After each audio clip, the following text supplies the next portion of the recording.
Hello. I think अभी start कर सकते हैं class. Sir good evening. Good evening, good evening. Good evening sir. Good evening. तो good सबसे इवनिंग सर। पहले good evening, good evening, good सबसे evening कुछ सर, नहीं। Good evening. Good evening, good evening, good evening. अभी हम start करते हैं। सबसे पहले थैंक यू सो मच, आपने मतलब भरोसा किया मेरे ऊपर और ज्वाइन किया ये क्रैश कोर्स। इवन इस क्लास में जो भी स्टूडेंट्स हैं, सबका पेमेंट आ गया है, फीस आ गई है, तभी आप ज्वाइंट हुए हो। और जिनका नहीं आया वो अभी ज्वाइन नहीं है। तो अब जैसे मैंने कल का डेमो लिया था या अभी भी लाइव लिया था, तो अब कोई इम्प्रेशन मतलब इम्प्रेस करने वाला तो टेंशन ख़त्म ही हो गया कि मैं आपको इम्प्रेस करूं और ज्वाइन माई क्रैश कोर्स वगैरह वगैरह। राइट। तो पॉइंट यहाँ पर ये है कि ये नॉर्मल क्रैश कोर्स नहीं है, पहला पॉइंट तो ये समझ लीजिए। और आपने अभी अगर मेरे ऊपर भरोसा किया है, बिलीव किया है, तो उसका मतलब रिजल्ट भी आना चाहिए। तो मेरी तरफ से आपको एक भी पॉइंट ऐसा नहीं मिलेगा कि क्रैश कोर्स करके हम पछता रहे हैं या फिर फालतू में हमने क्रैश कोर्स ज्वाइन कर लिया। जैसे काफ़ी लास्ट ईयर भी मेरे पास बच्चे आए थे, तो उन्होंने इधर उधर एनरोल किया था, तो उन्होंने मुझे कंप्लेंट भी किया। एंड बट मेरे क्रैश कोर्स में एक भी बच्चे ने कोई कंप्लेंट नहीं किया। लास्ट ईयर भी बहुत सक्सेसफुल रहा था, ये भी सक्सेसफुल रहेगा। एंड इवन मैं जो 15 डेज का एक और क्रैश कोर्स लॉन्च करूँगा, 25 जैन या 20 जैन से लेकर 5 फेब या 10 फेब तक रहेगा। उसमें जो मैं पेमेंट रखूँगा वो पेमेंट आपको करने की ज़रूरत नहीं रहेगी, उसमें आप ऑलरेडी एनरोल्ड हो।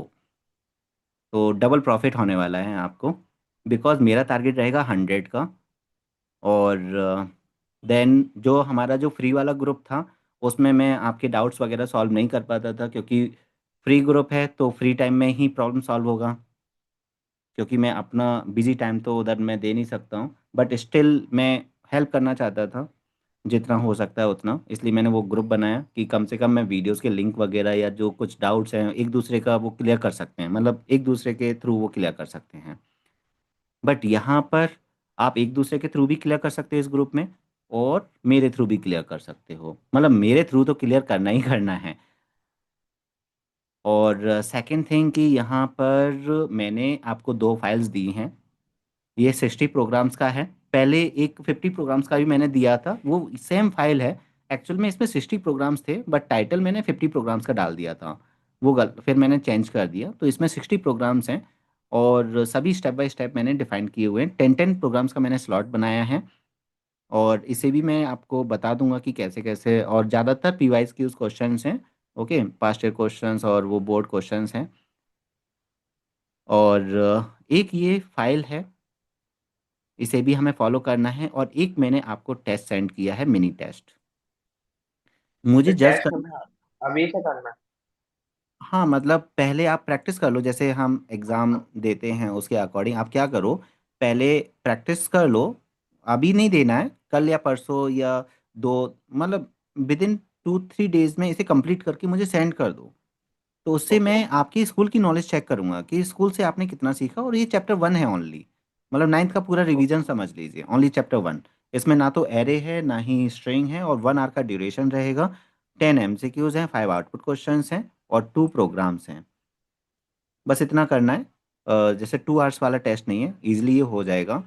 और फिर मैं आपको इसे चेक करके रिप्लाई कर दूंगा, मुझे आपको ये पता चल जाएगा। और एक गूगल वाला भी टेस्ट है, गूगल फॉर्म आपको फिल करना होगा, उसमें मतलब 20 MCQs है आई थिंक, वो भी मैं आपको सेंड कर दूंगा कल। उसमें ओनली MCQs हैं। मतलब काफ़ी आपको डिफरेंट डिफरेंट थिंग्स देखने को मिलेंगी यहाँ पर, काफ़ी सरप्राइजेस भी देखने को मिलेंगे। जो भी आपने सोचा होगा उससे डबल मिलेगा। ओके। सर जैसे इसमें नंबर बेस्ड प्रोग्राम है, उसमें अगर थोड़ी प्रॉब्लम है तो फिर? नंबर बेस्ड प्रोग्राम में प्रॉब्लम है तो आप मुझसे डिस्कस करो पहले तो। नंबर बेस्ड प्रोग्राम में आपको 20, इस फाइल के अंदर जो प्रोग्राम्स दिए हैं वो क्लियर करना है, और साथ में मैं एक वीडियो आपको प्रोवाइड करूँगा, वो क्लियर करना है। जैसे मैं ये वाला वीडियो आपको सेंड करता हूँ।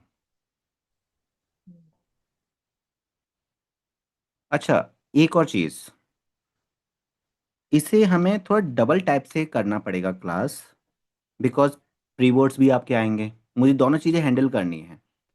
प्री बोर्ड्स के लिए भी आप, अभी हम टोटली बेसिक से चल मतलब टोटली हम बेसिक से भी चलेंगे, और बीच बीच में 1 आवर के बाद 15 मिनट का या हाफ एन आवर का कुछ ऐसा भी करते हुए चलेंगे, जैसे रिगार्डिंग एरे, रिगार्डिंग स्ट्रिंग, या जो भी आपके डाउट्स हैं उसके रिगार्डिंग में आपको पर्सनली जो सबसे मोस्ट इम्पोर्टेंट वीडियो है वो आपको मैं सेंड करते हुए चलूंगा, जिससे कि आप साइड में एडवांस कॉन्सेप्ट्स की भी प्रैक्टिस करते रहो। क्लास हमारा एक बेसिक वाला चलेगा जो अभी मैं स्टार्ट करने वाला हूँ, बिल्कुल बेसिक से। ओके, और उसमें जो कुछ अननेसेसरी चीज़ें होंगी वो ने हम मैं थोड़ा स्किप करते हुए चलूँगा, बट जितना एग्ज़ाम्स के लिए इम्पोर्टेंट होगा और जो आप नहीं कर सकते हो वो मैं हम क्लास में करेंगे, और जो आप कर सकते हो उसे वो थोड़ा सा मुझे थियोरी आपको प्रोवाइड करना होगा कि ये आपको खुद से करना है थोड़ा सा। अब जैसे मैंने ये नंबर बेस्ड प्रोग्राम दे दिए, और लास्ट टाइम मैंने एक क्लास लिया था, उसमें मैंने एक चीज़ समझाई थी, वो मैं रिपीट कर देता हूँ यहाँ पर। अ, उसका पिक्चर मैंने शेयर किया था या नहीं, देखते हैं। हाँ, ये मैं दोबारा ये पिक्चर शेयर कर दूंगा। एक छोटा सा बेसिक डेमो आइडिया दे देता हूँ, क्योंकि उस क्लास में कुछ बच्चे थे कुछ बच्चे नहीं थे, मतलब जिन्होंने अभी नया ज्वाइन किया है। ये इसमें मैंने ये बताया था कि हमारे पास सेक्शन बी में 6 क्वेश्चंस होते हैं, और हमारा जो एफर्ट होता है ना एक रॉन्ग डायरेक्शन में चला जाता है। तो इससे, वैसे केवल 3 या 4 ही बचे थे उस टाइम पर, और अभी मैं इतना टाइम नहीं लूंगा जितना मैंने उस टाइम पर टाइम लिया था, इसे जल्दी से बताकर ख़त्म करके हम बेसिक वाला पॉइंट स्टार्ट करेंगे। हमारी पूरी एनर्जी गलत प्रोग्राम्स को सेट करने में चली जाती है। वो क्या है, ज़्यादातर आप नंबर बेस्ड प्रोग्राम पकड़ लेते हो और फंक्शन ओवरलोडिंग के प्रोग्राम्स पकड़ लेते हो, और इन्हीं के भरोसे एग्ज़ाम देने चले जाते हो। अगर आपका फुल सिलेबस आ रहा है तो ये जो आप सोच रहे हो सेक्शन बी के लिए वो गलत सोच रहे हो। जो आपको प्रैक्टिस करनी है वो करनी है क्लास एंड ऑब्जेक्ट की, 1D एरे की। अगर प्रॉब्लम आ रही है तो मुझे शेयर करो, बट इसे करो, मेरे पास रीज़न है प्रॉपरली कि क्यों हमें ये करना है, और ये क्यों नहीं करना वो भी रीज़न है। और 2D एरे का कीजिए। स्ट्रिंग, कुछ बच्चे बोलते हैं सर स्ट्रिंग ज़्यादा प्रॉब्लम आ रहा है तो स्ट्रिंग को छोड़कर मैं फंक्शन ओवरलोडिंग कर लूँगा या नंबर बेस्ड प्रोग्राम कर लूँगा। ये नंबर बेस्ड प्रोग्राम और फंक्शन ओवरलोडिंग आप मतलब सबसे ज़्यादा जो धोखा देगा आपको वो है फंक्शन ओवरलोडिंग, ये सबसे ज़्यादा धोखा दे सकता है आपको। और नंबर बेस्ड प्रोग्राम फिर भी आपको बचा सकता है, लेकिन सिस्टमेटिक ऑर्डर में हमें प्रैक्टिस करनी पड़ेगी उसकी। बट ये बेस्ट है स्टार्टिंग के 4 पॉइंट्स। इसलिए अगर इनमें प्रॉब्लम आ भी रहा है तो आप मेरे से शेयर करो कि सर ऐसा ऐसा प्रॉब्लम है, मैं आपको उसका इजी सॉल्यूशन दूंगा और क्लियर करके लेंगे। दूसरा, हमारी जो गलत स्टडी है वो चली जाती है फंक्शंस के प्रोग्राम करने में। फंक्शंस के 2 टाइप के प्रोग्राम होते हैं, फंक्शन ओवरलोडिंग और एक normal functions program, method programs. एक मेथड चैप्टर चैप्टर है ना, यूजर डिफाइंड मेथड्स। तो मेथड्स प्रोग्राम, तो मेथड्स की जो प्रोग्राम यूजिंग मेथड जो आप प्रोग्राम करते हो उसकी भी प्रैक्टिस स्टॉप कर देनी है। मैं आपको एक एज अ एग्जांपल के बेसिस पे बताऊंगा कि मैं किसकी बात कर रहा हूँ। तो जो आपको प्रॉब्लम आ रहा है यूजर डिफाइंड फंक्शंस के थ्रू प्रोग्राम करते हैं तो उसमें प्रॉब्लम आ रहा है, तो छोड़ दो। अगर वो यूजर डिफाइंड फंक्शन ओवरलोडिंग है तो कर लो, बट उसमें पूरा इन्वॉल्व नहीं होना है। 50% प्रैक्टिस करनी है इसकी। अब रीजन क्या है, रीजन ये है फंक्शन ओवरलोडिंग में आपका series, pattern, character, formula based program, ये सब की प्रैक्टिस करोगे तब फंक्शन ओवरलोडिंग आपका स्ट्रांग बनेगा, अदरवाइज नहीं बनेगा। एंड अब जो आपके प्रोग्राम्स आते हैं वो सबका कॉम्बिनेशन आता है। तो अगर आप पैटर्न में थोड़ा सा वीक हो, सीरीज में वीक हो, इनमें वीक हो, और ये टाइम कंज्यूमिंग चीज़ें हैं। सीरीज आपका टाइम कंज्यूमिंग है, पैटर्न आपका टाइम कंज्यूमिंग है, और देखा जाए तो पैटर्न के लॉजिक्स मेरे पास इतने स्ट्रांग लॉजिक्स हैं कि आपका कभी गलत नहीं होगा पैटर्न्स का, लेकिन उसकी प्रैक्टिस आपको करनी पड़ेगी ज़्यादा, फिर भी मैं रिस्क नहीं ले सकता हूँ। इसलिए मैंने इसे तो कट ही कर दिया है। इसकी 50% प्रैक्टिस करना है, इस पर ज़्यादा ध्यान नहीं देना है। नंबर बेस्ड प्रोग्राम मैंने अभी आपको वीडियो सेंड किया है, उतना 20 प्रोग्राम्स करके रखिए पहले, लेवल 1 क्लियर करना है, और उसके बाद फिर हम ये करते हुए चलेंगे। वैसे ये भी सेकंड प्रायोरिटी पर है, नंबर बेस्ड प्रोग्राम आ गया तो अच्छी बात है, नहीं तो कोई बात नहीं है। फिर हम ये वाले प्रोग्राम्स की प्रैक्टिस करेंगे। तो ये था मेरा रूटीन। और इसमें मैंने जो फाइल दी है, 10 प्रोग्राम्स इसका दिया है, 10 प्रोग्राम्स इसके हैं, 10 प्रोग्राम्स इधर है, और 10 प्रोग्राम्स ये हैं। अब जो मैं बात बोलने वाला हूँ ये मैंने पहले नहीं बोली थी। वो क्या है कि ये 10 प्रोग्राम्स जो भी पास्ट ईयर के क्वेश्चन है उनके हैं।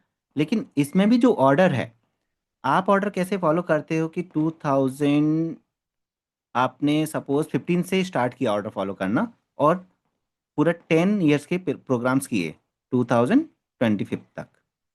ओके, तो पूरा आपने ये पैटर्न फॉलो किया, इसका भी आपने पैटर्न फॉलो किया। बट मेरी फाइल में इस पैटर्न पर प्रोग्राम्स नहीं है। मेरी फाइल में पैटर्न्स थोड़ा सा अलग है। सडनली आपको क्या मिलेगा कि इसके 10 प्रोग्राम्स जो आपको मिलेंगे देखने को, कि पहले मैंने दे दिया सपोज टू, मुझे याद नहीं है, बस 2018 का दे दिया। फिर सडनली मैंने 2022 का दे दिया। फिर सडनली मैंने 2016 का दे दिया। मेरे में इस टाइप के पैटर्न्स मिलेंगे आपको। ऐसा मैंने क्यों किया है फालतू में? 23 का मिल गया, या फिर 2020, ये पैटर्न आपको मिलेगा। मतलब ऐसा 2018 के बाद सीधा 19 नहीं मिलेगा। तो इसके पीछे लॉजिक ये है कि मैंने प्रोग्राम्स को ऐसे अरेंज किया है, इजी टू टफ, कि यहाँ पर इजी है, फिर ये इससे ज़्यादा टफ ये है, फिर इससे टफ ये है, फिर इससे टफ ये है, ऐसे अरेंज किया है। तो मैंने ईयर वाइज अरेंज ना करके मैंने बेसिक टू टफ अरेंज किया है प्रोग्राम्स को। ऐसे ही मैंने 1D एरे में अरेंज किया है, 2D एरे में भी अरेंज किया है, और स्ट्रिंग में भी अरेंज किया है। तो ये अरेंजमेंट है। साथ में यहाँ पर भी नंबर बेस्ड प्रोग्राम में भी मैंने इसी टाइप का अरेंजमेंट सेट किया है। एनोटेशन बंद करता हूँ आप सबका। अब कर देते हैं क्लास स्टार्ट। ओके, हार्दिक का एक मैसेज आया है।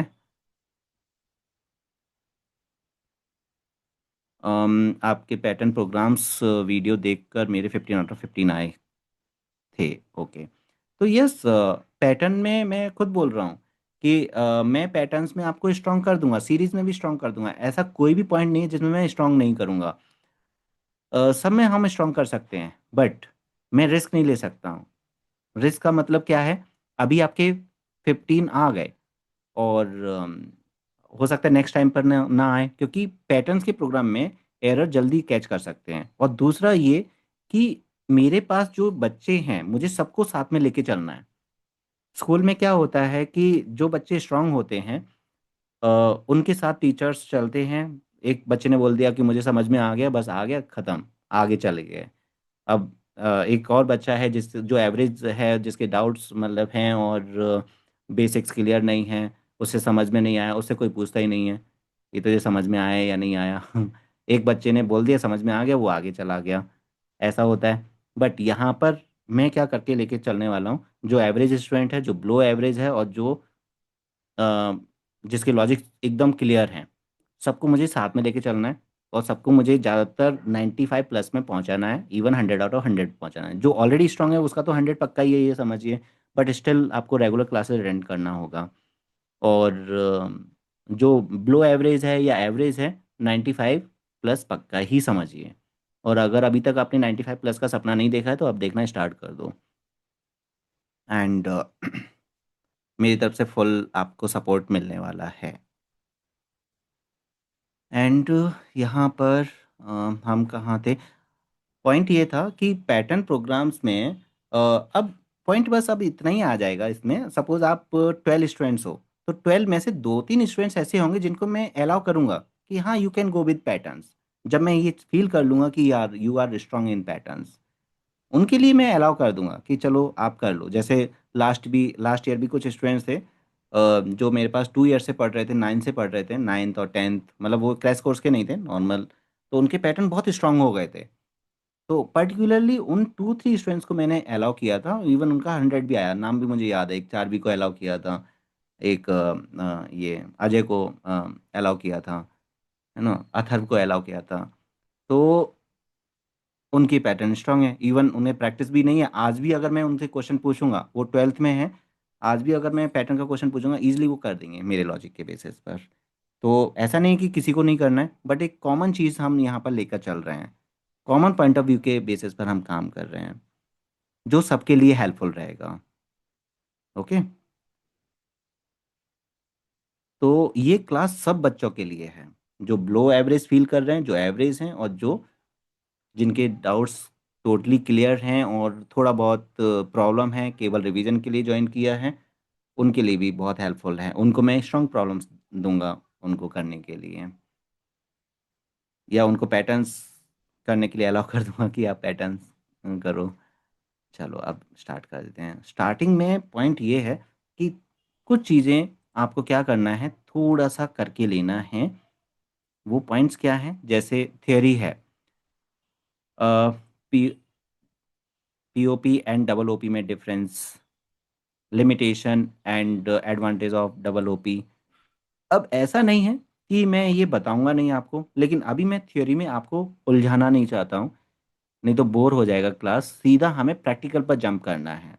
इसलिए अभी मैं स्टेप बाय स्टेप अगर ये सब चीज़ बताता हूँ, मैं हाँ थोड़ा सा मैं आइडिया दे दूंगा कि यहाँ पर है क्या, पर लाइन बाय लाइन रीड करूंगा तो फिर फ़ायदा नहीं होगा, फिर थियोरी में ही पूरा टाइम हमारा चला जाएगा।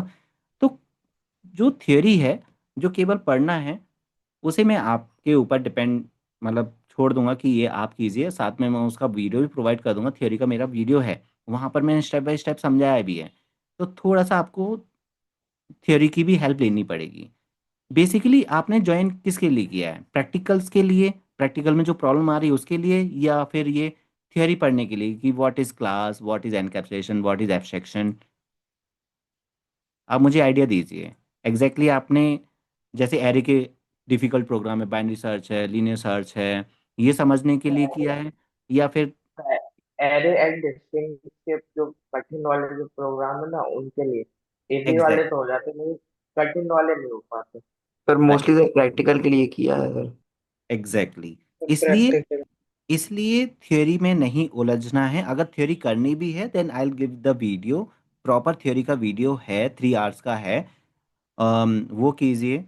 और बीच में एक क्लास हम ऐसा करेंगे एक्स्ट्रा टाइम देकर, जिसमें मैं थ्योरी आपको समझाऊंगा अभी, पीओपी क्या होता है, डबल ओपी क्या होता है, लिमिटेशंस क्या होता है। ऐसा नहीं कि हम करेंगे नहीं, मैंने जो प्रॉमिस किया है आपसे कि सब कुछ करेंगे, तो करेंगे एग्जैक्टली। ओके। बट थोड़ा सा आपको मेरी कुछ एडवाइजेस फॉलो करना होगा। ठीक है। तो अब पॉइंट ये है कि बेसिक करेंगे, लेकिन प्रैक्टिकल वाला बेसिक करेंगे। क्या आप सब अग्री करते हो मेरे पॉइंट से कि अभी जो हम बेसिक वाला करने वाले हैं, जो आप बोल रहे थे सर बेसिक से करोगे या नहीं, तो बेसिक से करने के 2 पॉइंट हैं, थियोरी को साथ में लेके चलना, और एक है ओनली प्रैक्टिकल के बेसिक्स को साथ में लेके चलना। तो मेरा पॉइंट ऑफ व्यू ये कहता है कि प्रैक्टिकल से रिलेटेड जितना भी थियोरी है उसे साथ में लेके चलना है, और ऐसा थियोरी जो प्रैक्टिकल में बिल्कुल भी एफर्ट नहीं डालता और जिसका कोई लेना देना नहीं है प्रैक्टिकल से, उसे हम स्किप करते हुए चलेंगे। Is it clear? तो ये है मेरा फंडा, ऐसे करते हुए चलेंगे। और वो जो रह जाएगा थियोरी, जिसका प्रैक्टिकल से कोई लेना देना नहीं है, वो हम कब करेंगे, वो भी हम करके लेंगे, कुछ एक्स्ट्रा क्लासेस करेंगे, या कोई किसी एक दिन ऐसा लग रहा होगा कि प्रैक्टिकल बहुत कर लिया, टायर्ड हो गए प्रैक्टिकल करते करते, बहुत एडवांस कॉन्सेप्ट्स कर लिए, चलो अब थियोरी कर लिया जाए, तब हम थियोरी करेंगे। तो ये है मेरे, मतलब कुछ टर्म एंड कंडीशंस। अब प्रैक्टिकल के लिए सबसे पहला पॉइंट आता है ऑब्जेक्ट बनाना और न्यू वर्ड के बारे में जानना। तो इस चीज को आपको पता होना चाहिए, ऑब्जेक्ट कैसे बनता है और न्यू कीवर्ड के बारे में क्या है। तो ये भी तो थियरी है, और ये प्रैक्टिकल से रिलेटेड है, इसलिए मैं ये कर रहा हूँ। डायरेक्टली हम कहाँ पहुँच गए, पेज नंबर 7 पर पहुँच गए, और केवल इतना पार्ट हमें फॉलो करना है। तो आपको क्लियरली पता होना चाहिए ऑब्जेक्ट कैसे बनता है और न्यू कीवर्ड का क्या यूज़ है। तो ऑब्जेक्ट बनाने का सिंटेक्स क्या है, रिपीट, एनीवन?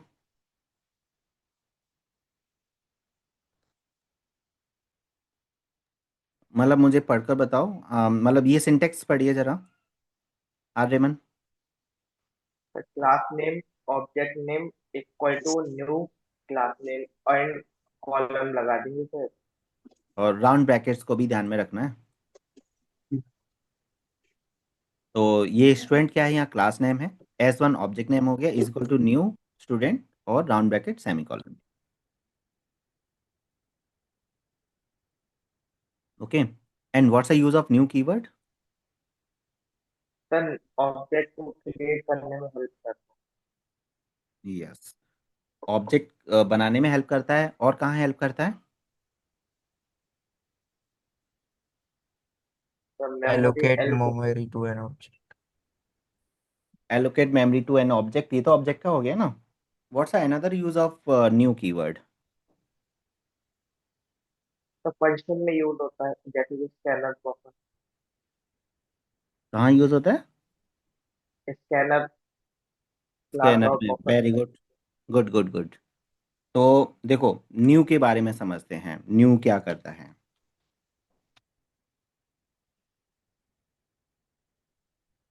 मैं क्या करता हूँ, हमेशा एक्सपेरिमेंट्स करते रहता हूँ कि अभी जो मुझे लग रहा है कि अभी जो जिस टाइप से मैं बताने वाला हूँ, शायद मैं फर्स्ट टाइम ये चीज़ बताने वाला हूँ। न्यू को पकड़ लिया मैंने। तो मुझे लग रहा है कि इस टाइप से हम बता सकते हैं। और जब दोबारा से मैं सेम चीज़ रिवाइज कराऊंगा तो अगेन अलग तरीके से कराऊंगा। तो मैंने अब क्या यहाँ पर पकड़ लिया, अगेन अभी अभी रिसेंटली एक न्यू थॉट माइंड में आया कि ऐसे हम कर सकते हैं। मैंने कैच कर लिया न्यू को। न्यू का पहला जो यूज़ है वो है object creation. Student O B is equal to new student, यहाँ पर यूज़ हो गया। Okay, object creation. दूसरा आपने क्या बताया था? स्कैनर का बताया ना। Scanner yes sir, scanner and buffer equal to बताया। New scanner, sorry. और यहाँ पर हम पास कर देते हैं system.in। Dot in. अब देखो, एक मैं फनी चीज़ बताऊँ आपको, हो सकता है आपके साथ हुआ भी हो ऐसा, कि ये जो ऑब्जेक्ट हम बनाते हैं स्कैनर का, और इसकी आदत पड़ जाती है system dot in, system dot in, system dot in. तो ये अपनी आदत की वजह से, बच्चों की आदत की वजह से क्या होता है, ये सिस्टम डॉट इन इधर पहुंच जाता है कभी कभी। किसके साथ ऐसा हुआ है बताओ? सिस्टम डॉट इन यहाँ लिख देते हैं कुछ बच्चे। ऐसा हुआ है कभी किसी के साथ? यस सर, ऐसा तो है बार। अगर नहीं हुआ है तो हो सकता है, मतलब जिसका एक्सीडेंट नहीं हुआ है रोड पर जाने पर, तो कभी ना कभी हो सकता है। मतलब भगवान ना करे कि हो, बट फिर भी सेफ चलना है, हेलमेट पहन कर चलना है, तो ध्यान में रखना है। तो मैं कुछ ऐसी चीज़ें बताऊंगा जो कॉमनली सभी स्टूडेंट्स के साथ हुआ है लास्ट ईयर, उससे भी लास्ट ईयर, मतलब मैं 2015 से पढ़ा रहा हूँ, तो मुझे काफ़ी एक्सपीरियंस है, अराउंड 10 to 12 ईयर का एक्सपीरियंस है। और मैं बक बक बहुत करता हूँ, बहुत ज़्यादा बताता हूँ। आपके पूछने से पहले मैं चाहता हूँ कि आपके सभी डाउट्स क्लियर हो जाएं। मतलब मैं वो डाउट्स क्लियर करना चाहता हूँ जो आपके मन में हैं और आपने पूछा भी नहीं है, वो डाउट्स आपके क्लियर होंगे। और फिर भी अगर कोई डाउट रह जाता है तो वेलकम है उस डाउट का, फिर मैं वो बताऊंगा ही बताऊंगा। तो ऐसे 80-90% ऐसे कॉमन डाउट्स होते हैं जो सभी स्टूडेंट्स के लिए कॉमन है। जैसे ये सिस्टम डॉट इन, जब भी आप एक अपना कोई ऑब्जेक्ट बनाओगे तब सिस्टम डॉट इन नहीं लगाना है। सिस्टम डॉट इन आएगा ओनली स्कैनर के लिए, और कहीं सिस्टम डॉट इन नहीं मिलेगा। Okay, and what about third one? New के आपने 3 फॉर्म्स, 2 फॉर्म्स देख लिए, what about third form? About sir array में आता है सर। एरे में आता है, सिंगल एरे, डायमेंशन में। Very very good. Int A R square bracket. अब देखो, एरे हम पढ़ नहीं रहे हैं, बट अब आपने बिल्कुल मिडिल में ज्वाइन किया जिसमें आपने थोड़ा बहुत एरे पढ़ा हुआ है। अगर सपोज यही चीज आप बिल्कुल मार्च में ज्वाइन करते, अप्रैल में ज्वाइन करते, and you don't know about the array, तब मैं ऐसे नहीं बता सकता हूँ। अब काफी बच्चे हैं जिन्हें एरे के बारे में थोड़ा सा बेसिक तो पता ही है ना, इसलिए हम ये चीज अराउंड उसका इंट्रोडक्शन तो कर सकते हैं ना। इसलिए थिंग्स चेंज हो जाती हैं accordingly. Int A R square bracket new, then int, and यहाँ पर हम बता देते हैं साइज। सपोज 10 बता दिया, तो 10 values we can enter in array. और सेम 2D एरे में हो जाता है। Int A R square bracket, 2 square bracket आएंगे, is equal to new int. अब मैं एरे बता रहा हूँ, इसका मतलब ऐसा नहीं एरे स्टार्ट कर दिया, बट इतना तो कर सकते हैं ना। 5/2 का हमने बना लिया एक एरे। तो ये न्यू के अलग अलग वेरिएशंस हो गए कि न्यू आप कहाँ कहाँ यूज कर सकते हो। Is it clear? Yes, sir. Yes. Yes, sir. तो new is a keyword which helps to allocate the memory to an object, and it also helps to create a array and allocate the memory to an array also। ऐसे आप मतलब लिख सकते हो regarding new keyword।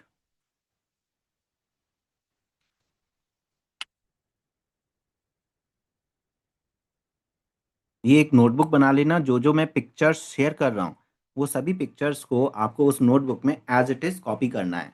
Because बाद में क्या होता है, फ़ोन की मेमोरी लॉस्ट हो गई या रिमूव हो गए, चैट्स रिमूव हो गए और प्रॉब्लम्स हो गए, हम्म, तो वो चला जाता है डेटा। ठीक है, तो हमने ऑब्जेक्ट क्रिएशन सीखा। एक्चुअली मैं इस चीज़ पर क्यों इतना ज़्यादा इम्फेसाइज कर रहा हूँ, क्यों फोकस कर रहा हूँ, बिकॉज आपने देखा होगा 9th में भी ऑब्जेक्ट क्रिएशन का क्वेश्चन आता है। There is a class name car and object name is Maruti and make a object for this। तो हमें फिर वो ऑब्जेक्ट वाली लाइन लिखनी होती है, तो ये एमसीक्यू क्वेश्चन में आ सकता है। तो आपको प्रॉपरली पता होना चाहिए how to create a object, okay, and what is new keyword. तो आपका एक क्वेश्चन क्लियर हो गया और प्रैक्टिकल भी क्लियर हो गया, and this theory is belongs to practical completely. Then आगे चलते हैं। Sir, excuse me sir. हाँ हाँ बोलिए। सर, जैसे कि हम ऑब्जेक्ट बनाते हैं तो scanner S equal to new scanner बनाते हैं सर, एरे बनाते हैं, पर उसका यूज कब होता है? ऑब्जेक्ट बनाने वाला। हम्म।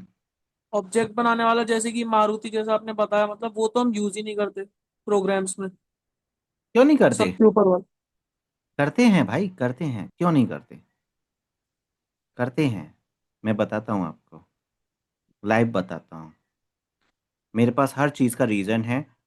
जो तो भी वो हम, क्लास एंड ऑब्जेक्ट वाले में कॉल करते हैं ना उसे लास्ट में। हाँ वही तो। 6 प्रोग्राम में से हमारे पास एक प्रोग्राम ऐसा है जिसमें हमेशा सेक्शन बी में उसका आपको यूज़ करना ही है। देखो क्लास एंड ऑब्जेक्ट के प्रोग्राम्स हैं, इसमें आपको डेफिनेटली ऑब्जेक्ट बनाना ही पड़ेगा। व्हाट इज़ दिस, ये ऑब्जेक्ट ही तो है। आप देखो हर एक प्रोग्राम में आपको ऑब्जेक्ट देखने को मिलेगा। देखो ये फेमस प्रोग्राम है रेलवे टिकट का, और इसके लास्ट में क्या है, एक ऑब्जेक्ट बन रहा है, उस ऑब्जेक्ट के थ्रू हम फंक्शंस को कॉल कर रहे हैं। We are creating object. अब जब आप एक ऑब्जेक्ट बना रहे हो और उस ऑब्जेक्ट को बनाते समय आपने कुछ गलत कर दिया, तो टीचर को तो वहीं समझ में आ जाएगा इसे कुछ भी नॉलेज नहीं है। मतलब ऑब्जेक्ट बनाना ही नहीं आ रहा है इस बच्चे को, क्या करेगा ये। और ये 2 in 1 है, buy one get one free. Section B में काम आ गया, और यही सेम चीज़ आपको एमसीक्यू में काम आएगी।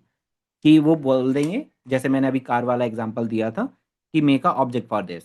तो आपके 4 ऑप्शंस दे देंगे ऑब्जेक्ट बनाने वाले, उनमें से बेस्ट आपको जो ऑब्जेक्ट क्रिएशन है वो चूज करना पड़ेगा। यही सबसे डेंजरस होता है ना।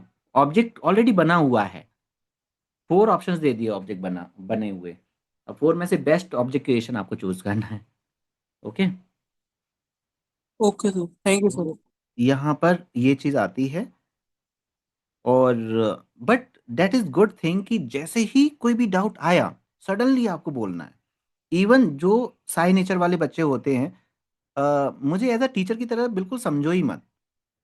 It's just like a friend type. और दूसरा, आप मतलब मेरे साथ तो कोई भी क्वेश्चन पूछ सकते हो, बट एक ही लिमिटेशन रहेगी, फिजिक्स का नहीं होना चाहिए, केमिस्ट्री का नहीं होना चाहिए, मैथ्स का नहीं होना चाहिए, ओनली कंप्यूटर। एंड कंप्यूटर में भी only it is related to board exams. मतलब ऐसा क्वेश्चन है जो एग्जाम से रिलेटेड नहीं है, तो उसे मैं क्लियर नहीं करूंगा। Because first target is exams और 100 मार्क्स।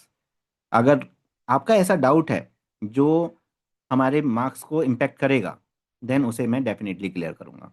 लेकिन ऐसा कोई डाउट है जो केवल आपकी नॉलेज को बढ़ाएगा, तो वो एग्जाम्स के बाद बढ़ा लेंगे है ना। आपके बोर्ड एग्जाम्स हो जाएंगे, उसके बाद दोबारा 2-3 क्लासेस करेंगे, आपको जितनी नॉलेज चाहिए एक्स्ट्रा मैं देने के लिए तैयार हूँ। ऐसा नहीं टाटा बाय बाय। आप एग्जाम्स के बाद भी अ, हम मतलब पेपर डिस्कस करेंगे, उस टाइम पर हम फ्री हो जाएंगे कुछ भी पूछने के लिए, होंगे या नहीं, तब हम कर लेंगे। Yes. तो ये चीज़ है। यहाँ पर देखो ऑब्जेक्ट्स बन रहे हैं। केवल यही एक प्रोग्राम है जिसमें हमें ऑब्जेक्ट बनाना होता है। चलो, इसलिए बिल्कुल डरना नहीं है। जो एक फियर क्रिएट हो गया है स्कूल की वजह से, मैं ऐसा किसी स्कूल को ब्लेम नहीं कर रहा हूँ, लेकिन एक फियर क्रिएट हो गया है। टीचर से हम पूछ ही नहीं पाते कुछ क्वेश्चंस, और पूछते हैं तो एकदम से मतलब सही आंसर नहीं आता है, तो हम सोचते हैं पूछकर होगा भी क्या। ऐसा ही होता है, या आप इजीली पूछ लेते हो और आंसर मिल जाता है। यस और सर, कभी सर कभी डाउट आप होता है। पूछते भी, कभी कभी पूछ भी लेते हैं, वो आंसर कर भी देते हैं, फिर भी हमें नहीं समझ में आता है, तो फिर दोबारा पूछने में टेंशन होती है।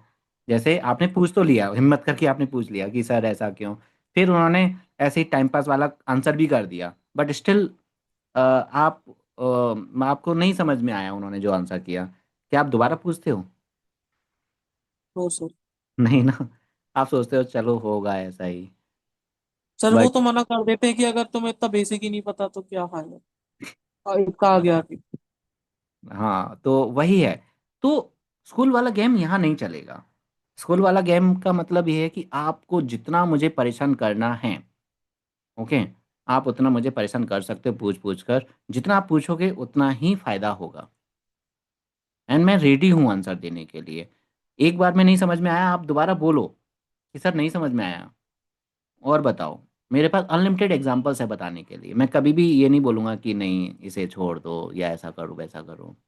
ओके। क्लास के बाद किस टाइम पे डाउट पूछते हाँ हाँ, क्यों नहीं। क्योंकि वही हैं? देखो, एक तो हमें 1 आवर तो बेसिक्स में स्पेंड करना है, जिससे कि एक कंटिन्यूटी बनी रहेगी और हमारा एक आइडिया बना रहेगा। क्योंकि बीच बीच में से उसे कभी एरे कर लिया, कभी स्ट्रिंग कर लिया, कभी मतलब डाउट सेशंस ही रखा, तो फिर कोई फायदा नहीं है। इसलिए ये कहने के लिए क्रैश कोर्स है, बट एक्चुअल में ये क्रैश कोर्स नहीं है। अब मैं एक चीज बताता हूँ आपको। अम, ये कहने के लिए क्रैश कोर्स मैंने बोला आपको, but actually it is a full course. ये सीक्रेट मैं आपको बता देता हूँ। ये पूरा आपको यहाँ पर डेटा मिलेगा A to Z। एक बात बताओ, मैं ओनली सेलेक्टेड चीज़ें देकर आपको 100 आ जाएंगे क्या? खुद से ही सोचो ना। अगर मैं कुछ नो सर। सेलेक्टेड चीज़ें पढ़ा दूँ क्रैश कोर्स में, आपने मुझे पेमेंट किया, एक नॉमिनल अमाउंट पेमेंट किया, मैं उस अमाउंट, अब अमाउंट गया एक साइड, अब आप मुझसे अटैच हो गए हो, क्योंकि कुछ ना कुछ तो पेमेंट लगता ही है जिससे कि आप मुझसे अटैच रहोगे। अब देखो, मैंने फ्री क्लासेस और लाइव स्ट्रीमिंग वगैरह किया, कितने लोगों ने ज्वाइन किया? मैंने ऑफर तो सबको ही दिया ना, लेकिन वो फ्री था, किसी ने अटेंशन नहीं दिया। 5 6 स्टूडेंट अटेंड करते थे। अब आपने कम से कम मुझे कुछ पे किया है, उसके बेसिस पे कम से कम आप क्लास तो अटेंड करोगे, just because of payment, right? तो अब ये है एक्चुअल में फुल कोर्स, राइट? इसमें अब मेरी रिस्पॉन्सिबिलिटी है आपको बिल्कुल 100 मार्क्स तक लेकर जाना, एंड पूरा फुल्ली आपको हर चीज़ क्लियर करना एग्ज़ाम से पहले, एंड उसके बिहाफ पर हमारे पूरा 100 बन जाएगा। इसलिए आपको मतलब काफ़ी चीज़ें आप खुद ही बोलोगे कि हाँ, हमसे ज़्यादा मेहनत तो सर कर रहे हैं। आपको खुद ये रियलाइज़ होगा, क्योंकि लास्ट ईयर के भी बच्चे ने, एक बच्चे ने ये चीज़ मुझे बोला था, और यहाँ पर भी आपको ये चीज़ देखने को मिलेगी। ओके, तभी आपके 100 आएंगे, नहीं तो क्रैश कोर्स के थ्रू 100 आ सकते हैं क्या? मतलब थोड़ा सा बताकर नहीं आ सकते ना। पूरा एफर्ट डालना पड़ेगा तब 100 आएगा, नहीं तो ऐसे ही नहीं आएगा। और अब मैं दोनों चीज़ों को लेके चलूंगा, बेसिक्स को भी, और साथ में आपको कुछ एरिक में समझना है तो उसे आपको वीडियो के थ्रू समझना होगा। उसका पर्टिकुलर कोई मैं वीडियो आपको प्रोवाइड कर दूंगा। कोई डाउट है, उससे रिलेटेड वीडियो है, मैंने प्रोवाइड कर दिया। फिर कोई डाउट आ रहा है, फिर एक्स्ट्रा आपने 5 10 मिनट लिया, फिर आपने पूछा, मैं बताऊंगा। डाउट है तो वो क्लियर जरूर होगा। ठीक है, एक आगे चीज चलते हैं। सर, हाँ हाँ, जो बोलिए। आपने पीडीएफ हमको भेजा है, जैसे उस हम्म। पे फंक्शंस है, तो मेरे एग्जाम्स में पीटी में फंक्शंस आ रहे हैं, तो मैं अगर वो पीडीएफ से सारे प्रोग्राम कंप्लीट कर लूँ तो एग्जाम के लिए हो जाएगा। हाँ, तो और उसमें फंक्शन ओवरलोडिंग ना। Yes sir. हाँ, फंक्शन, अब देखो, फंक्शंस जैसे आपने बोला ना, तो फंक्शन के भी दो पार्ट्स आ जाते हैं। एक नॉर्मल फंक्शंस वाले प्रोग्राम्स होते हैं, जैसे मैं आपको दिखा दूं यहाँ पर, वो बोर्ड एग्जाम्स में नहीं आते हैं। जैसे यूजर डिफाइंड मेथड्स के ये प्रोग्राम्स हैं पेज नंबर 140 पर, और फंक्शन ओवरलोडिंग, ये दो पार्ट्स में डिवाइड हो जाता है। तो काफ़ी टीचर्स इसका ये वाला प्रैक्टिस कराते रहते हैं, जो कि बोर्ड एग्जाम में तो आता ही नहीं है, तो फिर उसकी प्रैक्टिस करने का कोई फ़ायदा ही नहीं है। बट समझना जरूरी है सेक्शन बी, ए के लिए। सेक्शन ए के लिए उसे समझना जरूरी है, लेकिन कहाँ गया, हाँ ये बिल्ड इन फंक्शंस है, यूजर डिफाइंड मेथड्स। अब जैसे ये एक प्रोग्राम है सम ऑफ टू नंबर्स का, ये तो केवल समझाने के लिए है। फिर आपका ये प्रोग्राम है जिसमें हमने एक प्रोडक्ट वाला फंक्शन बनाया, एवरेज का फंक्शन बनाया, फिर हमने उसे कॉल किया। ऐसे आर्मस्ट्रॉन्ग का फंक्शन बनाना होता है, फैक्टर्स का फंक्शन बनाना होता है, फैक्टोरियल का फंक्शन बनाना होता है, फिर हमें उसे कॉल करके उसे एग्जीक्यूट करना होता है। जबकि हम इसे मेन फंक्शन के अंदर भी पूरा लिख सकते हैं। तो एक प्रोग्राम ऐसा भी होता है। बट इस टाइप का प्रोग्राम कभी भी आता नहीं है एग्जाम में। फैक्टोरियल आएगा बट वो ये नहीं बोलेंगे यूजिंग फंक्शन करना है। You can go with normal without any function. But prelims वगैरह में, प्री बोर्ड वगैरह में क्वेश्चंस आ जाते हैं, तो उसकी आपको एक अलग से प्रैक्टिस करनी पड़ेगी। और एक तो इस टाइप के क्वेश्चंस वो पीडीएफ में नहीं है, क्योंकि पीडीएफ में वो क्वेश्चंस हैं जो बोर्ड एग्जाम्स में आने वाले हैं, ना कि प्रीलिम्स वाले। प्रीलिम्स में भी केवल एक ही चीज़ का है, फंक्शन वाले प्रोग्राम्स। बाकी के तो प्रीलिम्स में जो आपके 1D एरे, 2D एरे और आपके क्लास एंड ऑब्जेक्ट सब हेल्प करेगा। वो पीडीएफ काफ़ी मतलब परफेक्ट है। और ये लेवल 1 क्लियर होगा इस पीडीएफ से। मतलब ईच एंड एवरी कॉन्सेप्ट के 10 प्रोग्राम्स आपको एज अ समझते हुए रट लेना है। 60 प्रोग्राम्स हैं ये। एक भी पॉइंट आपको ऐसा नहीं होना चाहिए उसका मीनिंग नहीं समझ में आया। समझ में आने के बाद कभी कभी आपने नोटिस किया होगा, समझ में आ गया लेकिन फिर भी आप लिख नहीं पा रहे हो। समझ रहे हो कि आपको समझ में आ गया फिर भी आप लिख नहीं पा रहे हो। तो मैं वो लिखने की भी प्रैक्टिस आपको समझाऊंगा, कराऊंगा, और कैसे करोगे। समझ में आने के बाद की कहानी स्टार्ट होगी हमारी क्लास में, कि समझ में तो आ गया, then how to memorise, right, and how to learn. Okay. तो ये 10 प्रोग्राम्स का स्लॉट। अब इसमें एक चीज़ और है जो काफ़ी बच्चों को नहीं पता है। ये 10 प्रोग्राम्स के वीडियोस भी अवेलेबल हैं मेरे चैनल पर। हो सकता है कि आपको नहीं मिले हों, और हो सकता है कि इनमें से कुछ आपको मिल गए हों, कुछ ना मिले हों। तो वो मैं प्रोवाइड कर दूंगा। फिर उन वीडियोस में क्या होगा, डाउट भी आएंगे। डाउट आएंगे तो आप लाइव क्लास में, हमारी क्रैश कोर्स में आप पूछ सकते हो कि सर आपका वीडियो देखा पूरा 10 प्रोग्राम्स का, इसमें कुछ प्रोग्राम्स में आपको डाउट है, तो वो क्लियर करेंगे। और साथ में मैं भी अपने ये क्रैश कोर्स में ईच एंड एवरी प्रोग्राम को आपको समझाऊंगा अलग अलग तरीके से। वीडियो में तो एक कॉमन पॉइंट ऑफ व्यू आपको मिलेगा जो है।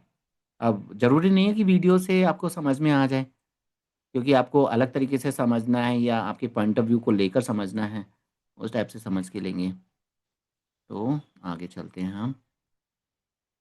कहाँ से कहाँ आ गए हम। बेसिक का एक छोटा सा पार्ट हमने क्लियर किया, वो है न्यू ऑपरेटर। हाँ, और कोई डाउट है अभी तक? फिर हम चलते हैं थोड़ा सा, हमें जो कि प्रैक्टिकल से लिंक नहीं है, लेकिन हम कंपाइल बटन को बार बार क्लिक करते हैं, एग्जीक्यूट करते हैं, तो कंपाइलेशन के बारे में थोड़ा सा तो आइडिया होना चाहिए। तो ये वाली थ्योरी थोड़ा पता होना चाहिए। कंपाइलेशन, बाइट कोड, जेवीएम, इसे थोड़ा सा कर लेते हैं। जैसे मैंने काफ़ी थ्योरी स्किप कर दी, बट जो प्रैक्टिकल में हम यूज़ कर रहे हैं उसके बारे में तो आइडिया होना चाहिए। तो कोई है जो बता सकता है कंपाइलेशन के बारे में, मतलब ऑर्डिनरी कंपाइलर और जावा कंपाइलर दोनों में डिफरेंस क्या है? जावा कंपाइलर या ऑर्डिनरी कंपाइलर, कौन बता सकता है? तो ऑर्डिनरी विदाउट जावा डेवलपमेंट के चलती है, और जावा कंपाइलर में जीवीएम का यूज होता है। बस ये सिंगल डिफरेंस है, बाकी तो सेम ही करता है, कोड को मशीन दूसरा, लैंग्वेज में कन्वर्ट करता है। अच्छा एक और पॉइंट, कंपाइलर करता क्या exactly? What's a working of compiler? High level language को लो लेवल लैंग्वेज में कन्वर्ट करता है। अब हाई लेवल लैंग्वेज क्या होती है, लो लेवल लैंग्वेज क्या होती है? लो लेवल लैंग्वेज मतलब जो मशीन अंडरस्टैंड कर सकते हैं, हाई लेवल मतलब जो हम लोग मतलब यूजर्स अंडरस्टैंड कर सकते हैं। Perfect answer.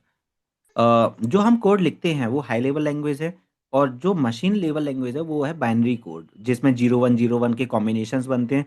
तो जो भी हमारा मतलब कोडिंग है, जो कोडिंग हम लिखते हैं वो इंग्लिश लैंग्वेज में लिखते हैं, मतलब इन अवर लैंग्वेज हम लिखते हैं कुछ रूल्स रेगुलेशंस को फॉलो करते हुए।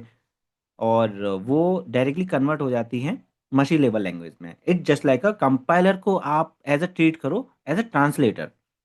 कंपाइलर कुछ और नहीं है, compiler is just like a translator which converts our high level language into low level language, मतलब मशीन लेवल लैंग्वेज।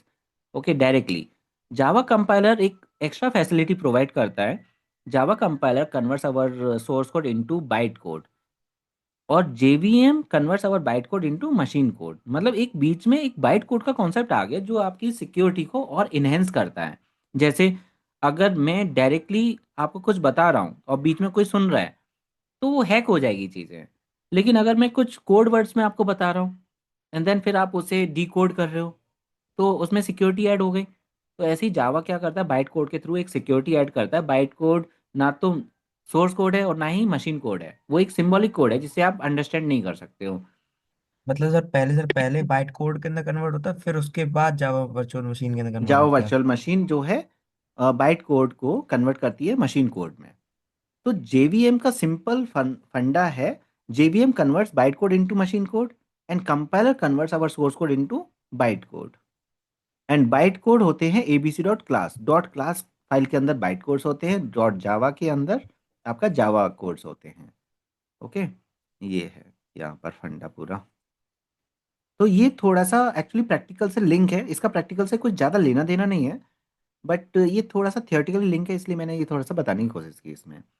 फिर बात आती है JDK। हम जावा जावा बहुत बात करते हैं, ये थोड़ा सा कंफ्यूजिंग वर्ड्स हो जाते हैं हमारे पास। एक हो गया हमारे पास ब्लूजे, एक हो गया JDK, और एक हो गया हमारे पास क्या, JVM।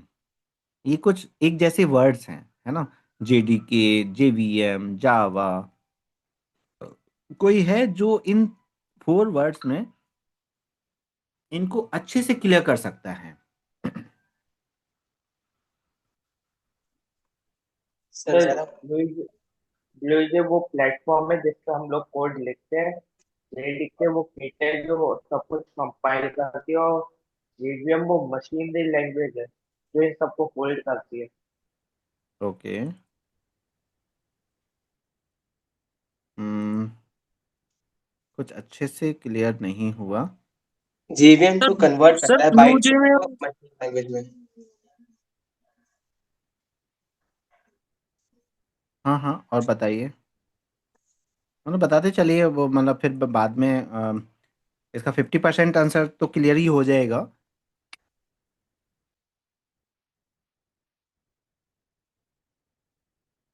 हमने क्या क्या वर्ड यूज़ किए थे, JDK, जावा जावा, जेडीके जेवीएम JVM और ब्लू जे। ब्लूजे।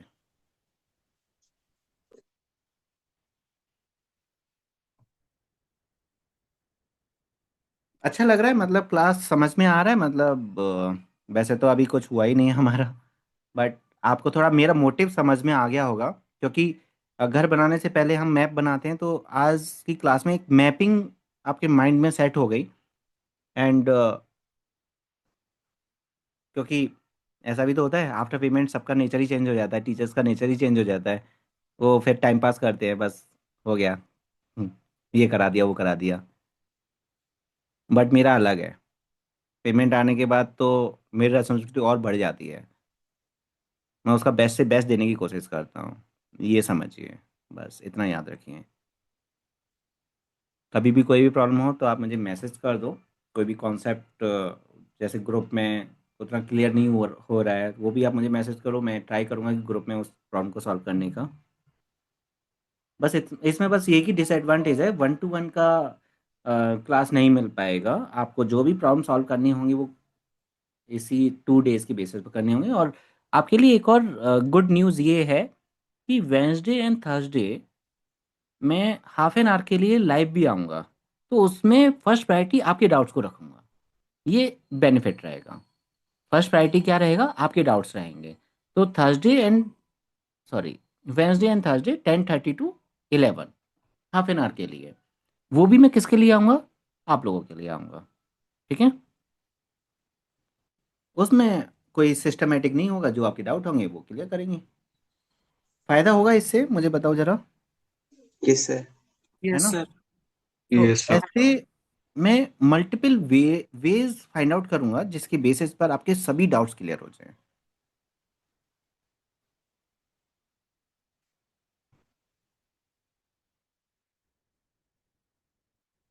एक्चुअली चैनल स्टार्ट करने का मोटिव ही ये था कि जो मेरे स्टूडेंट्स हैं उनके क्लियर हो जाए। नहीं तो आप मेरा फर्स्ट वीडियो देखो, पैटर्न्स का मैंने फर्स्ट वीडियो डाला था क्यों? मैंने सिस्टमेटिक ऑर्डर में कुछ डाला ही नहीं है अभी तक। फिर बीच में लगा कि हाँ थोड़ा थोड़ा सिस्टमेटिक ऑर्डर में डालना चाहिए, तब मैंने डाला। नहीं तो जो जो प्रॉब्लम्स आए, बच्चों ने बोला सर रिवीजन के लिए वीडियो डालना है, वैसे वैसे वीडियो आते जा रहे हैं। ये जितने वीडियो आ रहे हैं ये सब रिक्वेस्ट के बेसिस पर हैं, जो मेरे स्टूडेंट्स जिन्होंने पे किया है, जो उन्होंने बोला है कि हाँ सर ये वीडियोस डालिए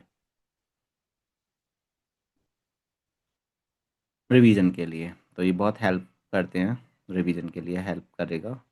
चलो अभी मैं क्लियर करता हूँ। आप और आपको लेना है 1 मिनट। जेडीके क्या है, जावा क्या है, जेवीएम क्या है, ब्लूजे क्या है? एक्चुअली ये जो जावा और जेडीके है ये सेम है। जब आप जावा बोलते हो ना वही जेडीके है। पहला पॉइंट तो ये क्लियर करना है। जावा कुछ अलग नहीं है। अगर मैं बोलता हूँ ना जावा डाउनलोड करना है, तो आप क्या डाउनलोड करोगे, ब्लूजे या JDK? JDK. JDK download JDK. करोगे, क्योंकि JDK is Java, BlueJ is not a Java. BlueJ not a Java, not a BlueJ is a Java. Platform है सर, ब्लूजे एक। Yes, BlueJ is what? BlueJ is IDE. IDE, ये IDE समझते हो? IDE क्या है? Integrated development environment, जिसके basis पर आप जावा का कोड कर सकते हो। ये एक प्लेटफॉर्म है, ये एक सॉफ्टवेयर है जिसमें आप जावा का कोड कर सकते हो। इसका मतलब क्या और भी आईडीज हैं? Yes, we have other IDEs जहां पर हम जावा का कोड कर सकते हैं। जे क्रिएटर है, नोटपैड है, और भी काफ़ी, मतलब हमारे पास नेट बीन्स है। So many different different editors we have, IDEs we have, जहां पर आप जावा का कोड कर सकते हो। तो BlueJ is a IDE, integrated development environment, it is not a Java. नहीं तो आप क्या बोलोगे, ब्लूजे जावा है यही तो बोलते हैं हम नॉर्मली, बट ऐसा नहीं है। और JVM, Java virtual machine, which is inbuilt in every system which converts our bytecode into machine code. Okay, बस। तो ऐसे ये है पॉइंट।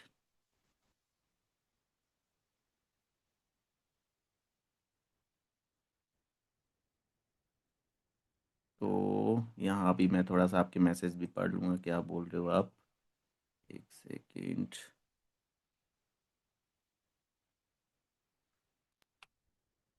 एक्चुअली मैं मैसेज उतना रीड करता नहीं हूँ, इसलिए। सर जेवीएम का फुल फॉर्म वापस बताइए। Java development kit. जेवीएम। अच्छा, Java virtual machine, sorry, Java virtual machine. सृजित बोल रहे जावा प्रोग्राम्स के लिए कुछ बता दीजिए। तो जावा प्रोग्राम्स के लिए मैं आपको 10 प्रोग्राम्स का जो वीडियो है वो मैं सेंड कर सकता हूँ। उससे आप जावा को कवर कर सकते हो एग्ज़ाम्स के लिए।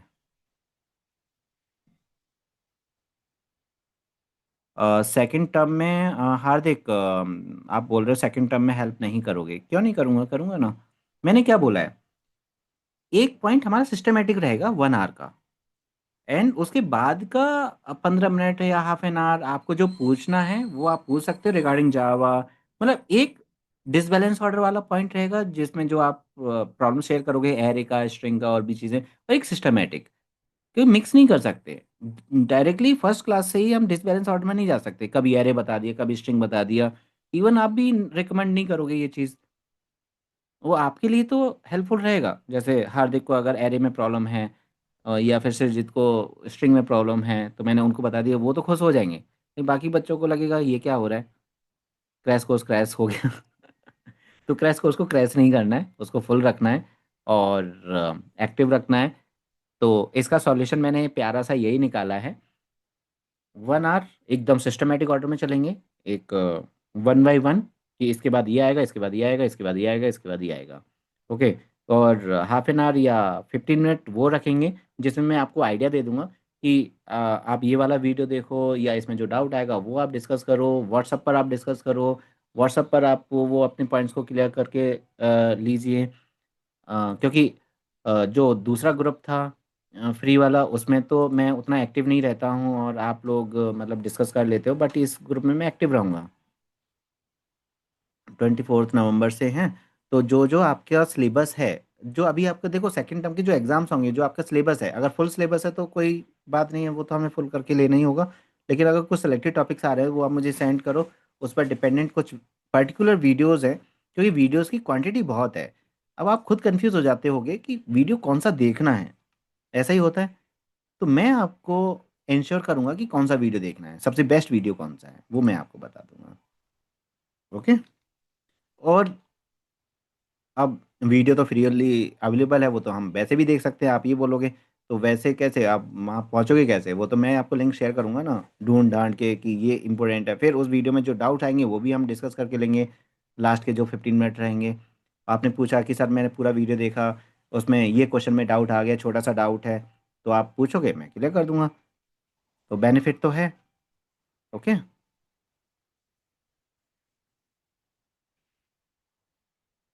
ओके, तो ये मैं सॉल्यूशन जल्दी बनाकर दे दूंगा। अभिनव का डाउट है कि वो 25th का सेक्शन ए तो मैंने सॉल्व कराया था, सेक्शन बी का सॉल्यूशन नहीं है। Yes sir. तो मैं जल्दी ही उसे अपलोड कर दूंगा। मैं इसे याद रखता हूँ, चलो मैं अपने में इसे शेयर कर दूंगा। मुझे थैंक यू। मतलब अगर सपोज जल्दी नहीं आया, मुझे याद दिला देना। देखो मैं अपना भी वीक पॉइंट बता देता हूँ, सबका अपना अपना वीक पॉइंट होता है। मैं कुछ प्रोमिस करता हूँ, मतलब इसका मतलब नेगेटिव में मत लेना। अब जैसे ये सेक्शन बी का मैंने बोला, जो मैंने अभी प्रॉमिस किया इससे पहले कि मैं फुल कोर्स कराऊंगा, सब कुछ कराऊंगा, 100 के लिए प्रैक्टिस करेंगे, सब कुछ करेंगे करेंगे। लेकिन कुछ चीज़ें मैं बोलूँगा कि 10 दिन के अंदर ये वीडियो आ जाएगा या ये हो जाएगा वो हो जाएगा, बीच बीच में मुझे याद दिलाते रहना, तो श्योरली मैं वो चीज़ कर दूंगा। क्योंकि काफ़ी चीज़ों में मैं मतलब ये हो जाता है, बिज़ी हो जाता हूँ, तो थोड़ा सा वो निकल जाती हैं चीज़ें दिमाग से। क्योंकि मैं आईसीएसई 9 से लेकर 10 तक क्लासेस मेरी रेगुलर चलती हैं, सीबीएसई क्लासेस रहते हैं 11 एंड 12 के, जिसमें प्रोग्रामिंग सेक्शन है। और महाराष्ट्र बोर्ड, मतलब मैं पुणे में हूँ, तो महाराष्ट्र बोर्ड के जो बच्चे हैं 11 एंड 12 उनका भी प्रोग्रामिंग है, C++। इवन आप देखते ही हो मेरे चैनल पर, वो तो महाराष्ट्र बोर्ड का भी मैं क्लासेस लेता हूँ। तो ऐसे मैं पूरा पैक्ड हूँ, 7 से लेकर 10 तक मैं पूरा पैक्ड हूँ, मेरे ऑनलाइन क्लासेस चलते हैं। तो इसलिए दिमाग से निकल जाती हैं कुछ चीज़ें। तो आप मुझे बार बार रिमाइंड कराते चलिए जो चीज़ आपको चाहिए। ऐसा नहीं एक बार बोल दिया सर को तो पता है, सर बता देंगे, फिर आप बोल रहे हो कि सर तो मेरा प्रॉब्लम सॉल्व नहीं कर रहे। अगर कोई प्रॉब्लम आपने बोला, मैंने ओके दे दिया, अगर प्रॉब्लम सॉल्व नहीं हुआ, just send it again. Okay. That is my weak point, हर किसी का होता है ना। तो बस मुझे रिमाइंड कराते रहो। ठीक है, मैं खुद से ही बता दिया मेरा वीक पॉइंट क्या है। ठीक है, चलेगा ना, ये ऐसा तो नहीं कि सर ये क्या बोल रहे हो आप। बस आपको रिमाइंडर ही तो देना है। आपने डाउट पूछा, आपको आंसर नहीं मिला, 24 आवर्स हो गए, आपको आंसर नहीं मिला, just remind me again. Okay. And group में रिमाइंड मत कर, ग्रुप में भी अपना डाउट डालो, साथ में पर्सनली भी डालो। क्योंकि ग्रुप में तो बहुत आपका ये चीज़ हो जाएगी, ऊपर डेटा पहुंच जाएगा, तो पर्सनली भी आप सेंड करते हुए चलिए। सर एक बार आईडीई का मतलब समझा दीजिए वापस थोड़ा। आईडीई जो है, ये है, देखो यहाँ पर पढ़िए, BlueJ is integrated development environment. तो आईडीई के अंडर में सॉफ्टवेयर्स आते हैं जो प्रोग्रामिंग को सॉल्व करते हैं, मतलब प्रोग्रामिंग को एग्जीक्यूट करने में हेल्प करते हैं। एंड आईडीई के मल्टीपल एग्जांपल्स होते हैं। मतलब आईडीई एक प्लेटफॉर्म है जहाँ पर सॉफ्टवेयर्स प्रोवाइड होते हैं, जैसे ब्लूजे हो गया, नेटबीन्स हो गया। नेट बीन्स नाम से एक सॉफ्टवेयर है, मेरे पास है भी, यहाँ पर आपको मैं दिखाता हूँ। कंप्यूटर की सबसे अच्छी बात यही लगती है, सब कुछ देख सकते हैं। देखो ये आईडीई है, इस आईडीई के बेसिस पर भी हम जावा के प्रोग्राम्स कर सकते हैं। एक अमेजिंग चीज़ बता देता हूँ कि ये जो नोट पैड है, नॉर्मल सा नोट पैड आपको जो दिखाई देता है, उसके थ्रू भी हम ये बना सकते हैं, मतलब प्रोग्राम्स बना सकते हैं। बट वो एग्जीक्यूट कैसे करेंगे उसका एक अलग रॉल है, वो अभी हमारे बोर्ड से रिलेटेड नहीं है, तो वो नहीं कर सकते। एंड ब्लूज ये तो हमारा है ही, जे क्रिएटर नाम से भी आता है, एक्लिप्स नाम से भी आते हैं। तो इस टाइप के हमारे पास सॉफ्टवेयर्स हैं, उनको हम आईडीज बोलते हैं, जिसमें हम प्रोग्रामिंग्स को एग्जीक्यूट करते हैं। अलग अलग प्रोग्रामिंग जो जैसे जावा लैंग्वेज हो गया, C++ हो गया, सबके लिए अलग अलग आईडीज हैं। जैसे C++ की आईडी लिए आईडी क्या है, टर्बो C++ है, टर्बो C++ पर हम करते हैं। ओके। चलो अब हम आगे चलते हैं। अगर किसी को मेरा पॉइंट ऑफ व्यू में कंफ्यूजन हो कि सर आपका पॉइंट ऑफ व्यू नहीं समझ में आया, कैसे आप क्लास करोगे, कैसे क्या करोगे, मुझे दोबारा पूछ लेना, मैं दोबारा क्लियर कर दूंगा। क्योंकि कुछ पॉइंट्स होते हैं ऐसे जो नहीं उतना समझ में आ पाते हैं, मतलब मेरे पॉइंट ऑफ व्यू थोड़े से अजीबोगरीब हैं, जो अलग तरीके के रहते हैं, तो जल्दी से समझ में नहीं आते कि मैं क्या बताना चाहता हूँ। तो आप मुझे दोबारा पूछ लेना। ये जो मैंने अभी सेंड किया ये भी अपने आप में इम्पोर्टेंट है प्रैक्टिकल्स के लिए। अभी मैंने सेंड किए थे, दोबारा से नोट सेंड किए हैं। तो देखो ये अभी अभी सेंड किए हैं मैंने नोट्स, तो ये आपको मिल गए होंगे Ayush. No sir, time Sunday वाले। संडे वाले कौन से? यही तो थे। सर संडे को। अच्छा ये वाली फाइल क्या, जो ये वाला पिक्चर क्या? नहीं सर, टाइम टाइम सुबह का होगा या फिर शाम का? अच्छा टाइम, ओके ओके। नहीं तो सर इसमें तो सुबह आपने का। नोट सेंड किया है ना, नोट्स का आपने लिखा है। नो सर, ये मैंने। अच्छा ये, अच्छा ये तो कोई और है। Ayush notes again, okay. अच्छा ये नहीं है ना हमारे उसमें, हो गया। हाँ ये क्रैश कोर्स का नहीं है ना, ओके। मैं सोच रहा था भैया, छोड़ो। हाँ टाइम कल का संडे का 10 o'clock का रहेगा, मॉर्निंग 10 o'clock। तो चेंज हो सकता है क्या? चेंज नहीं हो सकता, मैंने स्पेशली बोला हुआ है सबको, क्योंकि एक के लिए चेंज करूँगा तो सबके लिए अपने अपने कंफर्ट के अकॉर्डिंग मैं कितने टाइम दूंगा। दूसरा मेरे पास यही 2 टाइम अवेलेबल है, मैं फुल पैक्ड हूँ एक्चुअली, और कोई टाइम है ही नहीं मेरे पास ही नहीं है एक्चुअली। प्रॉब्लम ये है। इवन जिसको प्रॉब्लम है उनके लिए, जैसे एक स्टूडेंट थे, उनको प्रॉब्लम है संडे वाले टाइम में, तो उनके लिए मैंने बोला है रिकॉर्डिंग के लिए, तो जिसको भी प्रॉब्लम है मैं रिकॉर्डिंग शेयर कर दूंगा। ओके। ओके सर, डाउट फिर कब पूछ सकते हैं संडे वाली हाँ क्लास में? डाउट आप नेक्स्ट क्लास सैटरडे वाली जो क्लास होगी उसमें पूछ सकते हो कि सर हमने अपनी रिकॉर्डिंग देखा और उसमें ये चीज़ नहीं समझ में आया, तो सैटरडे वाली क्लास में आप पूछ सकते हो, व्हाट्सएप पर पूछ सकते हो। जो कुछ छोटे मोटे डाउट्स रहेंगे वो तो मैं व्हाट्सएप के थ्रू लिख कर या कुछ ऑडियो मैसेज में क्लियर कर दूंगा, जब मुझे लगेगा कि हाँ मुझे प्रॉपरली स्टेप बाय स्टेप समझाना है, वो क्लियर नहीं हो सकता कुछ बोलकर, उसे मैं क्लास में समझा दूंगा दोबारा से। ओके। एक ही चीज मल्टीपल टाइम रिपीट होगी। एक और चीज मैं आपको बता दूं, मैंने बाइनरी सर्च समझा दिया सपोज, एक बार समझ लिया, तो क्या मैं दोबारा नहीं समझाऊंगा? दोबारा भी समझेंगे, कम से कम 4-5 टाइम्स हम बाइनरी सर्च को समझेंगे, है ना?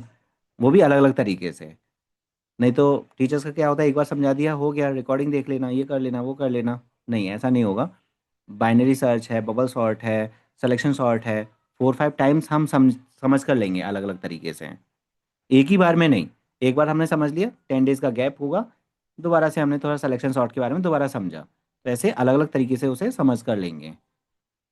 तो ऐसे मल्टीपल वेज रहेंगे एक ही चीज़ को समझने के लिए। अब देखो डेटा टाइप्स हैं, डेटा टाइप्स में आपको याद रखना है byte, short, int, long, float, double, char, boolean. और यहाँ पर मेरा मानना ये है कि ये कुछ सैनोनिम्स हैं। नॉन प्रिमिटिव हो गया, secondary, user defined, reference, composite, derived, ये सभी के एग्जांपल्स ये हैं। और प्राइमरी प्राइमरी उसमें ये आते हैं। ओके। और इसमें नॉन प्रिमिटिव में आपका, सॉरी नॉन न्यूमेरिक में कैर एंड बुलियन आता है। एंड न्यूमेरिक में आपका आएगा ये byte, short, int, long, float, double, ये सब आपको पता ही है पहले से, बस ये कि थोड़ा सा एक बार समझना है और देखना है, ये रिपीट हो जाएगा, बस एक बार देख लेना है ये चीज़, क्योंकि ये प्रैक्टिकल पर इफेक्ट करेगी। और ये रोल्स हैं, कैरेक्टर रोल्स, आप जैसे प्रैक्टिकल करोगे उससे क्लियर हो ही जाएगा। फिर है ये टेबल मैंने बनाया है, ये टेबल में 40 क्वेश्चंस कम से कम, ये टेबल आपने याद कर ली तो समझो 2-3 मार्क्स आपके क्लियर हो गए सेक्शन ए के। केवल एक टेबल आपको मिनिमम 2 मार्क्स और मैक्सिमम 3-4 मार्क्स आपको क्लियर करके देगी ये टेबल। इसलिए ये पेज बहुत बहुत बहुत इम्पोर्टेंट है। अब कुछ बच्चों को शायद मेरा शॉर्टकट पता होगा साइज याद करने का, अगर आपने मेरा वो शॉर्ट वीडियो देखा है तो, क्योंकि वो मैंने शॉर्ट वीडियो में, अब यही है कि काफ़ी बच्चों ने, अब किसने फॉलो किया किसने नहीं फॉलो किया, देखो ये हमारा डेटा टाइप्स है और ये है हमारे बाइट्स साइज में। नाइन्थ में भी काफ़ी टाइम पूछा गया है साइज, अभी भी पूछा जाएगा 10th स्टैंडर्ड में। तो आई होप आप जब भी एग्ज़ाम जाओगे तो आप रिवाइज करके जाओगे, फिर भी कन्फ्यूजन हो ही जाता है, होता है या नहीं? क्या यस ये सर। सब परफेक्टली याद है साइज? और ये क्वेश्चन आता है नो या सर। नहीं सर आता है। आता है? और एग्ज़ाम से पहले आप रिवाइज करके जाओगे, और सोचो आप एग्ज़ाम से पहले रिवीजन भूल गए, आप नहीं रिवाइज कर पाए, या रिवाइज भी किया तो आप कंफ्यूज हो गए। तो कुछ ऐसा तरीका है कि विदाउट एनी रिवीजन ये याद हो जाए हमेशा के लिए? तो हो सकता है आप में से किसी ने मेरा वो शॉर्टकट वीडियो देखा हो, मैं चेक करना चाहता हूँ पहले तो, कौन बताएगा? मैंने एक इसका शॉर्टकट वीडियो बनाया था विदाउट एनी रिवीजन। आप स्टार्टिंग का बस उसे प्रैक्टिस कर लो, फिर आपको रिवीजन की ज़रूरत ही नहीं है। मैंने फीडबैक लिया है अपने स्टूडेंट से, वो उसी लॉजिक को यूज़ करते हुए जब भी मैं पूछता हूँ वो आंसर कर देते हैं। किसी को पता है क्या ये how to learn these bytes of every data type? I think तो किसी को। उसमें मेरी अलग ट्रिक है जो मतलब यूट्यूब से देखी थी। क्या? उसके लिए अलग मैंने याद कर रखे है। नहीं, आपने जो याद किया होगा वो एक अलग पॉइंट ऑफ व्यू हो गया, मेरे पास एक ऐसा लॉजिक है, शॉर्टकट है, जिसके बेसिस पर आप उसे, मतलब आपका वो रटना टाइप हो गया होगा ना। क्या लॉजिक लगाया वैसे? आप अपना लॉजिक भी बता सकते हो, कोई लॉजिक के थ्रू याद किया है या ऐसे ही याद कर लिया है? नहीं था, एक बार बना लिए, क्या? मतलब रटता रट लिया है वो। अच्छा, क्या सर्च किया बताओ। एक टर्म है बीबीएस के फील्ड, उसमें सारी क्लासेस आ जाते हैं, बुलियन बाइट कैरेक्टर शॉर्ट हो गया, सब कुछ बीबीएस के फील्ड है। ये एक ट्रिक है, मतलब इसे लिख लो, उसके बाद फिर बीबी आएगा तो उसमें जो वैल्यू होगी वो टू कैर की होगी, मतलब इस टाइप से वो सब याद। ओके, हाँ काइंड ऑफ वैसा ही है जैसा, बट मैं क्लियर कर देता हूँ मेरा वाला लॉजिक क्या है। तो किसी ने भी वो उस वीडियो पर नहीं पहुंचे क्या, कोई भी शॉर्ट वीडियोस में? क्योंकि किसी ने भी आंसर किया नहीं, इसका मतलब आपने वो वीडियो देखा ही नहीं है। तो मैं क्लियर कर देता हूँ वो चीज़। मैंने एक इसमें एक लॉजिक बनाया है, पेयर्स में कन्वर्ट कर दिया है, बीबी, एससी, इफ और डीएल, ऐसे मैंने पेयर्स में डिवाइड कर दिया है। बीबी, बिग बॉस आपने सबने देखा होगा, मतलब नाम तो सुना ही होगा, बिग बॉस बिग बॉस। तो ये यस सर। बिग बॉस के बेसिस पर याद रखो। या फिर बीबी, जो सबके घर में मिलती है, वाइफ, मतलब जो भी है एक्स वाई जेड, कितने ये होते हैं, मतलब क्या बोलते हैं, वाइफ के ऊपर तो कितने ये निकलते हैं, तो वैसे भी याद कर सकते हो, बट वो ऑड हो जाएगा थोड़ा सा। आप याद करो बिग बॉस के बेसिस पर। एस सी एक स्कैनर का वेरिएबल है, तो एस सी भी एक नॉन वर्ड है, राइट? और इफ भी एक नॉन है। बस आपको क्या करना पड़ेगा, अरेंज करना पड़ेगा। बस 2 मिनट और लूंगा मैं, ये लास्ट कर देता हूँ। B B S C if D L, और डी एल फॉर,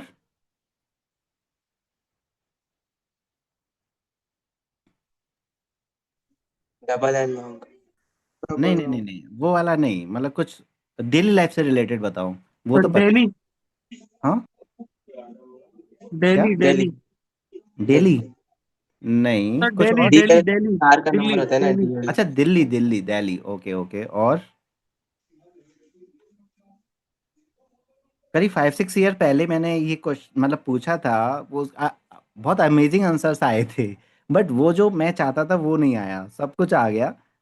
बट ठीक है, अभी तो टाइम ही नहीं है हमारे पास उतना। ड्राइविंग लाइसेंस बोल सकते हैं ना, आफ्टर 18 आप ड्राइविंग लाइसेंस के लिए अप्लाई कर सकते हो। ड्राइविंग लाइसेंस हो गया, ये इफ कंडीशन हो गया, ये एस सी हो गया, बी बी हो गया। एंड देन अब आप इसमें बाइट्स में इन्हें अरेंज कर सकते हो। ये वन है, 1 में 2 का मल्टीप्लाई करेंगे 2 आ जाएगा, 2 में 2 का मल्टीप्लाई करेंगे 4 आ जाएगा, 4 में 2 का मल्टीप्लाई करेंगे 8 आ जाएगा।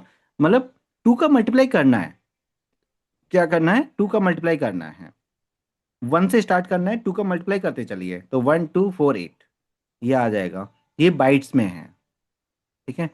अब बिग बॉस मतलब बुलियन बाइट, एससी स्कैनर का वेरिएबल मतलब short char, if, int float. और अभी आपको लगेगा कि इसमें दम नहीं है, लेकिन अगर आपने थोड़ा सा ही प्रैक्टिस कर लिया ना, तो आप यही बोलोगे कि हाँ इसी से आंसर आ रहे हैं। क्योंकि मैंने फीडबैक लिया है बच्चों का, इवन बच्चों के से मतलब क्या है, मैं भी कभी कभी कंफ्यूज हो जाता हूँ ना, क्योंकि बहुत सब्जेक्ट्स में पढ़ाता हूँ तो मुझे भी कन्फ्यूजन होता है, ऐसी बात नहीं मुझे कन्फ्यूजन नहीं होता। इवन ये सब चीज़ मैंने अपने लिए ड्रॉ किए हैं, अपने लिए बनाया है, तो जिससे कि मैं क्विकली आंसर आपको दे सकूं। आपने पूछा सर इफ का क्या है, सॉरी फ्लोट का क्या है, तो कभी कभी मैं ही यही चीज़ें यूज़ करता हूँ, तो ये हेल्पफुल है। आप देखना, प्रैक्टिस करो इसकी, और इससे आपको बाइट्स याद हो जाएंगे, और ये बहुत हेल्प करता है एग्ज़ाम्स के लिए। तो काफ़ी चीज़ें हमने एग्ज़ाम्स का अभी से ही स्टार्ट कर दिया, इसमें से काफ़ी पॉइंट्स आप देखोगे, स्पेसिमेन पेपर सॉल्व करोगे और भी चीज़ें, 4 5 मार्क्स आपके क्लियर हो गए आज की क्लास में ही, ये हम बोल सकते हैं। ओके, तो फिर कल मिलते हैं 10 o'clock।